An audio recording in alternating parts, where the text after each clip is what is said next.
एक अमीर बुढ़िया की आंखों की रोशनी चली गई। वह एक वैद्य के पास गई और उसे अपना इलाज करने के लिए कहा।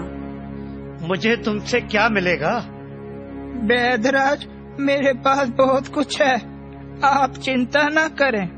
अगर मेरी आंखें ठीक हो गई तो मैं आपको उचित इनाम दूंगी, परंतु यदि मुझे दिखाई नहीं दिया तो मैं आपको कुछ नहीं दूंगी। ठीक है, मुझे मंजूर है। मैं कल से आपके घर आकर इलाज शुरू कर दूंगा। वैद्य ने इलाज तो शुरू किया, परंतु उसके घर पड़े अच्छे साजो सामान से उसमें लालच आ गया।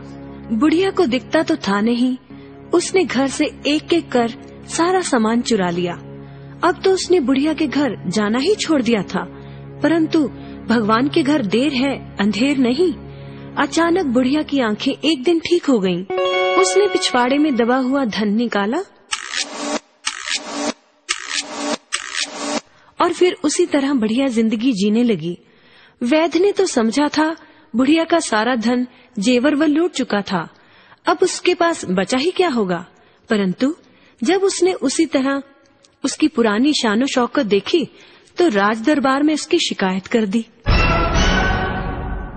राज दरबार में बुढ़िया ने माना, मैंने कहा था कि मेरी आंखें ठीक हो गई तो मैं वैद्यराज को इनाम दूंगी, परंतु मुझे तो कुछ दिखाई ही नहीं दिया, तो इनाम काहे का? परंतु महाराज, आप ही कहें, जब मैंने आंखें खोई तो मेरा घर फर्नीचर और साज सज्जा के सामान से अटा पड़ा था, परंतु जब मेरी आंखें ठीक हुई तो मुझे मेरे घर में कुछ भी नहीं दिखा। जब मुझे कुछ भी नहीं दिखा, यहाँ तक कि एक बर्तन भी नहीं दिखाई दिया, तो ये कैसे कह सकते हैं कि मेरी आंखें ठीक हो गई हैं? अगर ठीक हो गई हैं तो मेरा सारा सामान कहाँ है? राजा ने बुढ़िया को छोड़ दिया और वैद्यराज से उसका सारा सामान लौटाने का हुक्म दिया। बच्चों, इस कहानी से हमें यही शिक्षा मिलती है, जैसे को तैसा ही मिलना चाहिए।